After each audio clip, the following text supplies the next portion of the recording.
참 예수님, 안녕하세요. 주거니 받거니 성경 통독 시간입니다. 성경을 펼쳐 놓으시고 잠시 침묵 가운데 우리 각자가 잡은 대지향과 소지향을 두고 기도합시다. 성부와 성자와 성령의 이름으로 아멘. 갈라티아서 1장 1절 이하의 말씀입니다. 사람들에게서도 또 어떤 사람을 통해서도 파견된 것이 아니라 예수 그리스도와 그분을 죽은 이들 가운데서 일으키신 하느님 아버지를 통해서 파견된 사도인 나 바오로가 그리고 나와 함께 있는 모든 형제가 갈라티아의 여러 교회에 인사합니다. 하느님 우리 아버지와 주 예수 그리스도에게서 은총과 평화가 여러분에게 내리기를 빕니다. 그리스도께서는 하느님 우리 아버지의 뜻에 따라 우리를 지금의 이 악한 세상에서 구해내시려고 우리 죄 때문에 당신 자신을 내어주셨습니다. 하느님께 영원 무궁토로 영광이 있기를 빕니다. 아멘. 그리스도의 은총 안에서 여러분을 불러주신 분을 여러분이 그토록 빨리 버리고 다른 복음으로 돌아서다니 나는 놀라지 않을 수 없습니다. 실제로 다른 복음은 있지도 않습니다. 그런데도 여러분을 교란시켜 그리스도의 복음을 왜곡하려는 자들이 있습니다. 우리는 물론이고 하늘에서 온 천사라도 우리가 여러분에게 전한 것과 다른 복음을 전한다면 저주를 받아 마땅합니다. 우리가 전에도 말한 바 있지만 이제 내가 다시 한번 말합니다. 누가 여러분이 받은 것과 다른 복음을 전한다면 그는 저주를 받아 마땅합니다. 내가 지금 사람들의 지지를 얻으려고 하는 것입니까? 하나님의 지지를 얻으려고 하는 것입니까? 아니면 사람들의 비위를 맞추려고 하는 것입니까? 내가 아직도 사람들의 비위를 맞추려고 하는 것이라면 나는 더 이상 그리스도의 종이 아닐 것입니다. 형제 여러분, 여러분에게 분명히 밝혀둡니다. 내가 전한 복음은 사람에게서 비롯된 것이 아닙니다. 그 복음은 내가 어떤 사람에게서 받은 것도 아니고 배운 것도 아닙니다. 오직 예수 그리스도의 계시를 통하여 받은 것입니다. 내가 한때 유다교에 있을 적에 나의 행실이 어떠하였는지 여러분은 이미 들었습니다.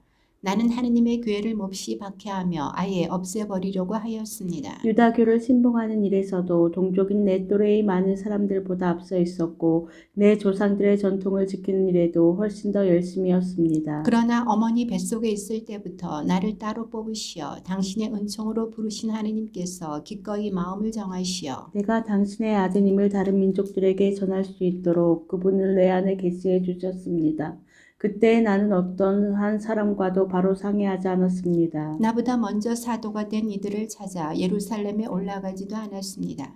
그냥 아라비아로 갔다가 다시 다마스쿠스로 돌아갔습니다. 그러고 나서 3년 뒤에 나는 케파를 만나려고 예루살렘에 올라가 보름 동안 그와 함께 지냈습니다. 그러나 다른 사도는 아무도 만나보지 않았습니다. 주님의 형제 야고보만 보았을 뿐입니다. 내가 여러분에게 쓴 이 글은 하나님 앞에서 말합니다만 거짓이 아닙니다. 그 뒤에 나는 시리아와 길리키아 지방으로 갔습니다. 그래서 난 유다에 있는 그리스도의 여러 교회의 얼굴이 알려지지 않았습니다. 그들은 한때 우리를 박해하던 그 사람이 지금은 자기가 한때 그렇게 없애버리려고 하던 믿음을 전한다는 소문만 듣고 있었습니다. 그리고 그들은 나 때문에 하느님을 찬양하였습니다. 그러고 나서 14년 뒤에 나는 바르나바와 함께 티토도 데리고 예루살렘에 다시 올라갔습니다. 나는 계시를 받고 그리로 올라갔습니다. 그리고 내가 다른 민족들에게 선포하는 복음을 그곳 주요 인사들에게 따로 설명하였습니다.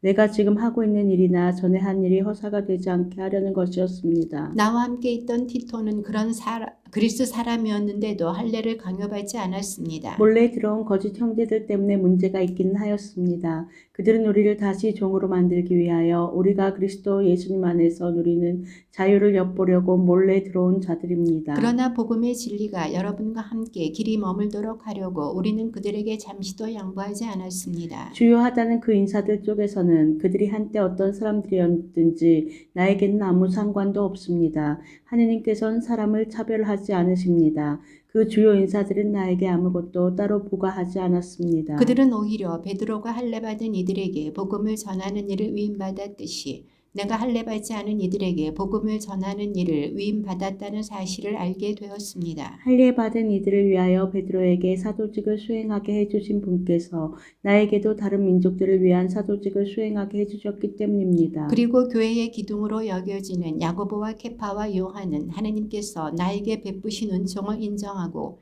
친교의 표시로 나와 바르나바에게 오른손을 내밀어 악수하였습니다. 그리하여 우리는 다른 민족들에게 가고 그들은 할례 받은 이들에게 가기로 하였습니다. 다만 우리는 가난한 이들을 기억하기로 하였고 나는 바로 그 일을 열심히 해왔습니다. 그런데 케파가 안티오키아에 왔을 때 나는 그를 정면으로 반대하였습니다. 그가 단죄받을 일을 하였기 때문입니다. 야고보가 보낸 사람들이 오기 전에는 다른 민족들과 함께 음식을 먹더니 그들이 오자 할례 받은 자들을 두려워한 나머지 몸을 사르며 다른 민족들과 거리를 두기 시작하였던 것입니다. 나머지 유다인들도 그와 함께 위선을 저지르고 바르나바까지도 그들과 함께 위선에 빠졌습니다. 그러나 나는 그들이 복음의 진리에 따라 올바른 길을 걷지 않는 것을 보고 모든 사람 앞에서 케파에게 말하였습니다. 당신 유다인이면서도 유다인으로 살지 않고 이민족처럼 살면서 어떻게 이민족들에게는 유다인처럼 살라고 강요할 수가 있다는 말입니까? 우리는 본디 유다인으로 죄인들인 이민족이 아닙니다. 그러나 사람은 율법에 따른 행위가 아니라 예수 그리스도에 대한 믿음으로 의롭게 된다는 사실을 우리는 알고 있습니다. 그래서 우리는 율법에 따른 행위가 아니라 그리스도에 대한 믿음으로 의롭게 되려고 그리스도 예수님을 믿게 되었습니다. 어떠한 인간도 율법에 따른 행위로 의롭게 되지 않기 때문입니다. 그런데 그리스도 안에서 의롭게 되려고 애쓰는 우리 자신도 죄인으로 드러난다면 결국 그리스도께서 죄의 종이시라는 말입니까? 결코 그렇지 않습니다. 내가 허물어버린 것을 다시 세운다면 나 자신이 범법자임을 증명하는 것입니다. 나는 하느님을 위하여 살려고 율법과 관련해서는 이미 율법으로 말미암아 죽었습니다. 나는 그리스도와 함께 십자가에 못 박혔습니다. 이제는 내가 사는 것이 아니라 그리스도께서 내 안에 사시는 것입니다. 내가 지금 육신 안에서 사는 것은 나를 사랑하시고 나를 위하여 당신 자신을 바치신 하느님의 아드님에 대한 믿음으로 사는 것입니다. 나는 하느님의 은총을 헛되게 하지 않습니다. 그런데 율법을 통하여 의로움이 온다면 그리스도께서 헛되이 돌아가신 것입니다. 아, 어리석은 갈라티아 사람들이여, 예수 그리스도께서 십자가에 못 박히신 모습으로 여러분 눈앞에 생생히 새겨져 있는데 누가 여러분을 홀았단 말입니까? 나는 여러분에게서 이 한 가지만은 알고 싶습니다. 여러분은 율법에 따른 행위로 성령을 받았습니까? 아니면 복음을 듣고 믿어서 성령을 받았습니까? 여러분은 그렇게도 어리석습니까? 성령으로 시작하고서는 육으로 마칠 셈입니까? 여러분의 그 많은 체험이 헛일이라는 말입니까? 참으로 헛일이라는 말입니까? 그렇다면 여러분에게 성령을 주시고 여러분 가운데에서 기적을 이루시는 분께서 율법에 따른 여러분의 행위 때문에 그리하시는 것입니까? 아니면 여러분이 복음을 듣고 믿기 때문에 그리하시는 것입니까? 이는 아브라함의 경우와 같습니다. 그가 하느님을 믿으니 그것이 그의 의로움으로 인정되었습니다. 그래서 믿음으로 산 이들이 바로 아브라함의 자손임을 알아야 합니다. 성경은 하느님께서 다른 민족들을 믿음으로 의롭게 하신다는 것을 내다보고 모든 민족들이 내 안에서 복을 받을 것이다 하는 기쁜 소식을 아브라함에게 미리 전해 주었습니다. 그러므로 믿음을 사는 이들은 믿음의 사람 아브라함과 함께 복을 받습니다. 율법에 따른 행위에 의지하는 자들은 다 저주 아래 있습니다. 율법서에 기록된 모든 것을 한결같이 실천하지 않는 자는 모두 저주를 받는다고 성경에 기록되어 있기 때문입니다. 그러니 하나님 앞에서는 아무도 율법으로 의롭게 되지 못한다는 것이 분명합니다.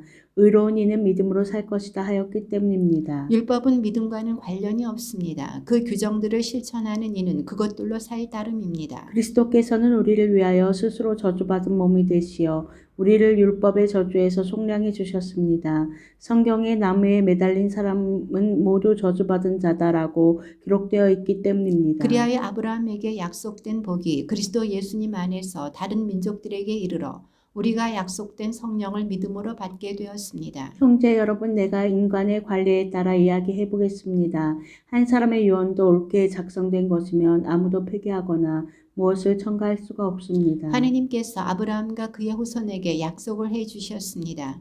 그런데 많은 사람을 뜻하는 후손들에게가 아니라 한 사람을 뜻하는 너의 후손에게라고 하셨습니다. 이분이 곧 그리스도이십니다. 내가 말하려는 것은 이렇습니다. 하느님께서 예전에 옳게 맺으신 계약을 430년 뒤에 생겨난 율법이 파기하여 그 약속을 무효로 만들 수 없다는 것입니다. 상속 재산이 율법에 근거한다면 그것은 결코 약속에 근거한 것이 될 수 없습니다.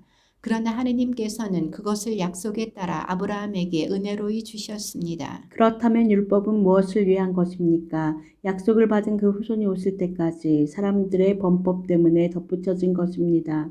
율법은 천사들을 통하여 중개자의 손을 거쳐 공포되었습니다. 중개자는 한 분만의 중개자가 아닙니다. 그런데 하느님은 한 분이십니다. 그렇다면 율법이 하느님의 약속과 반대된다는 말입니까? 결코 그렇지 않습니다. 만일 생명을 가져다 줄 수 있는 율법을 우리가 받았다면 분명으로도 율법을 통하여 왔을 것입니다. 그러나 성경은 모든 것을 죄 아래 가두어 놓았습니다.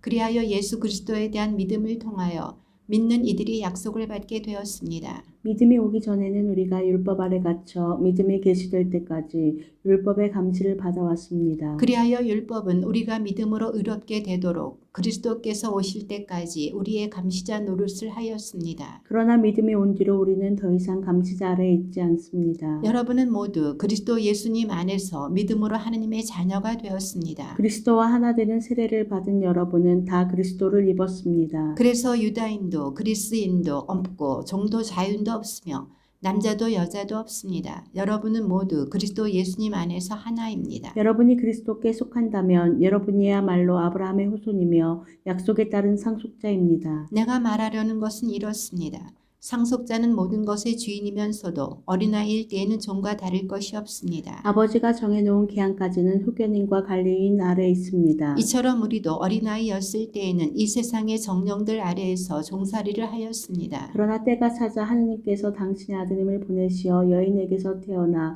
율법 아래에 놓이게 하셨습니다. 율법 아래 있는 이들을 속량하시어 우리가 하느님의 자녀되는 자격을 얻게 하시려는 것이었습니다. 진정 여러분이 자녀이기 때문에 하느님께서 당신 아드님의 영을 우리 마음 안에 보내주셨습니다. 그 영께서 아빠, 아버지 하고 외치고 계십니다. 그러므로 그대는 더 이상 종이 아니라 자녀입니다. 그리고 자녀라면 하느님께서 세워주신 상속자이기도 합니다. 전에 여러분이 하느님을 알지 못할 때에는 본디 신이 아닌 것들에게 종살이를 하였습니다. 그러나 지금은 하느님을 알게 되었습니다.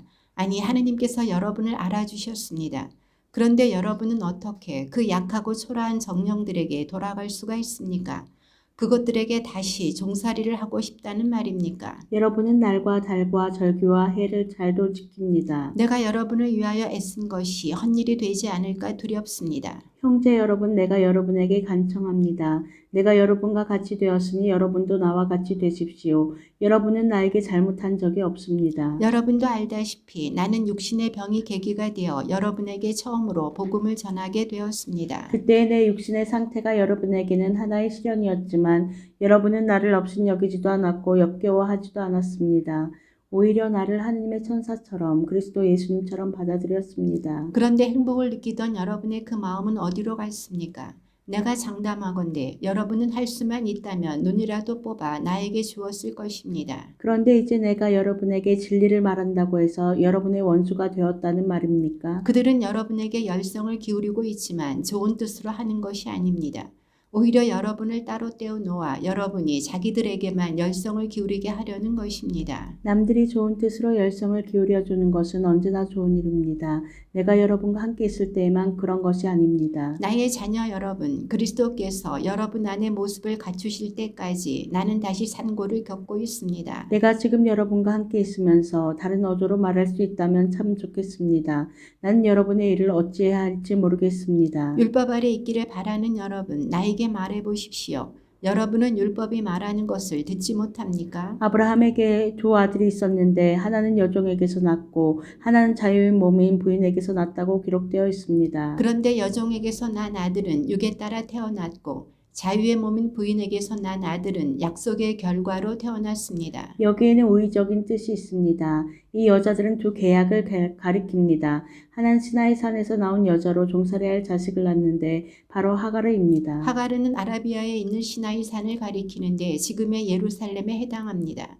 지금의 예루살렘이 그 자녀들과 함께 종살이를 하고 있기 때문입니다. 그러나 하늘에 있는 예루살렘은 자유의 몸으로서 우리의 어머니입니다. 성경에 이렇게 기록되어 있습니다. 즐거워하여라 아이를 낳지 못하는 여인아, 기뻐 소리쳐라 환성을 올려라, 산고를 겪어보지 못한 여인아, 버림받은 여인의 자녀가 남편 가진 여인의 자녀보다 더 많기 때문이다.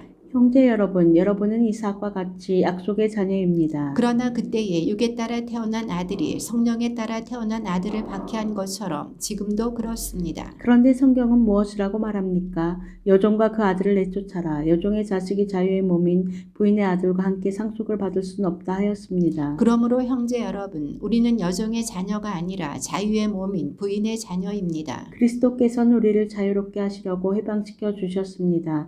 그러니 굳건히 서서 다시는 종살이의 멍에를 매지 마십시오. 자, 나 바오로가 여러분에게 말합니다. 만일 여러분이 할례를 받는다면 그리스도는 여러분에게 아무 소용이 없을 것입니다. 할례를 받는 모든 사람에게 내가 다시 분명히 말합니다. 그들은 율법 전체를 지킬 의무가 있습니다. 율법으로 의롭게 되려는 여러분은 모두 그리스도와 인연이 끊겼습니다. 여러분은 은총에서 떨어져 나갔습니다. 그러나 우리는 성령을 통하여 믿음으로 의로워지기를 간절히 희망합니다. 사실 그리스도 예수님 안에서는 할례를 받았느냐 받지 않았느냐가 중요하지 않습니다. 사랑으로 행동하는 믿음만이 중요할 따름입니다. 여러분은 잘 달리고 있었습니다. 그런데 누가 여러분을 가로막아 진리를 따르지 못하게 하였습니까? 여러분을 부르시는 분께서 그렇게 설득하셨을 리는 없습니다. 적은 누룩이 온 반죽을 부풀게 합니다. 나는 여러분의 의견도 다르지 않으리라고 주님 안에서 확신합니다. 그러나 여러분을 교란시키는 자는 그가 누구든지 간에 심판을 받을 것입니다. 형제 여러분, 만일 내가 아직도 할례를 선포한다면 어찌하여 아직도 박해를 받겠습니까? 그랬더라면 십자가라는 걸림돌도 이미 치워졌을 것입니다. 여러분을 선동하는 자들은 차라리 스스로 거세라도 하면 좋겠습니다. 형제 여러분, 여러분은 자유롭게 되라고 부르심을 받았습니다. 다만 그 자유를 육을 위하는 구실로 삼지 마십시오. 오히려 사랑으로 서로 섬기십시오. 사실 모든 율법은 한 계명으로 요약됩니다. 곧 내 이웃을 너 자신처럼 사랑하여라 하신 계명입니다. 그러나 여러분이 서로 물어뜯고 잡아먹고 한다면 서로가 파멸할 터이니 조심하십시오. 내 말은 이렇습니다. 성령의 인도에 따라 살아가십시오.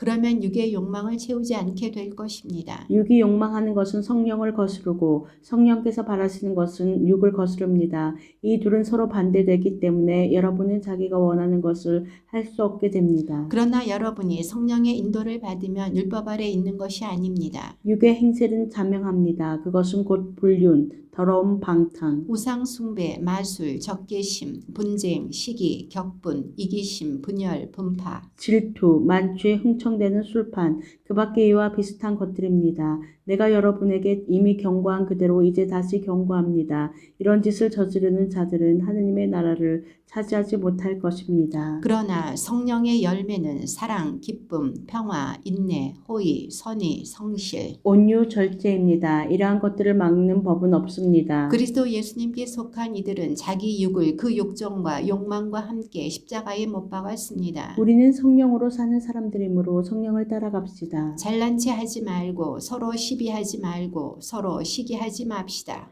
형제 여러분, 어떤 사람이 잘못을 저지르는 것을 보면 영적인 사람인 여러분은 온유한 마음으로 그를 바로잡아 주어야 합니다. 그리고 그대도 유혹에 빠지지 않도록 조심하십시오. 서로 남의 짐을 져주십시오. 그러면 그리스도의 율법을 완수하게 될 것입니다. 사실 누가 아무것도 아니면서 무엇이나 되는 듯이 생각한다면 그는 자신을 속이는 것입니다. 저마다 자기 행동을 살펴보십시오. 그러면 자기 자신에게는 자랑거리라 하여도 남에게는 자랑거리가 못 될 것입니다. 누구나 저마다 자기 짐을 져야 할 것입니다. 말씀을 배우는 사람은 그것을 가르치는 사람과 좋은 것을 모두 함께 나누어야 합니다. 착각하지 마십시오. 하느님은 우롱당하실 분이 아니십니다. 사람은 자기가 뿌린 것을 거두는 법입니다. 자기의 육에 뿌리는 사람은 육에서 멸망을 거두고 성령에게 뿌리는 사람은 성령에게서 영원한 생명을 거둘 것입니다. 낙심하지 말고 계속 좋은 일을 합시다. 포기하지 않으면 제때의 수확을 거두게 될 것입니다. 그러므로 기회가 있는 동안 모든 사람에게 특히 믿음의 가족들에게 좋은 일을 합시다. 보십시오. 내가 직접 이렇게 큰 글자로 여러분에게 씁니다. 겉으로만 좋게 보이려고 하는 자들, 그 자들이 여러분에게 할례를 강요하고 있습니다. 그들은 오직 그리스도의 십자가 때문에 받는 박해를 면하려고 그리하는 것입니다. 할례를 받은 그들 자신도 율법을 지키지 않습니다. 그들은 여러분의 몸의 한 일을 자랑하려고 여러분이 할례 받기를 원하는 것뿐입니다. 그러나 나는 우리 주 예수 그리스도의 십자가 외에는 어떠한 것도 자랑하고 싶지 않습니다. 그리스도의 십자가로 말미암아 내 쪽에서 보면 세상의 십자가에 못 박혔고 세상 쪽에서 보면 내가 십자가에 못 박혔습니다. 사실 할례를 받았느냐 받지 않았느냐는 중요하지 않습니다. 새 창조만이 중요할 따름입니다. 이 법칙을 따르는 모든 이들에게 그리고 하느님의 백성 이스라엘에게 평화와 자비가 내리기를 빕니다. 앞으로는 아무도 나를 괴롭히지 마십시오. 나는 예수님의 낙인을 내 몸에 지니고 있습니다. 형제 여러분, 우리 주 예수 그리스도의 은총이 여러분의 영과 함께하기를 빕니다. 아멘. 주님의 말씀입니다. 하느님 감사합니다.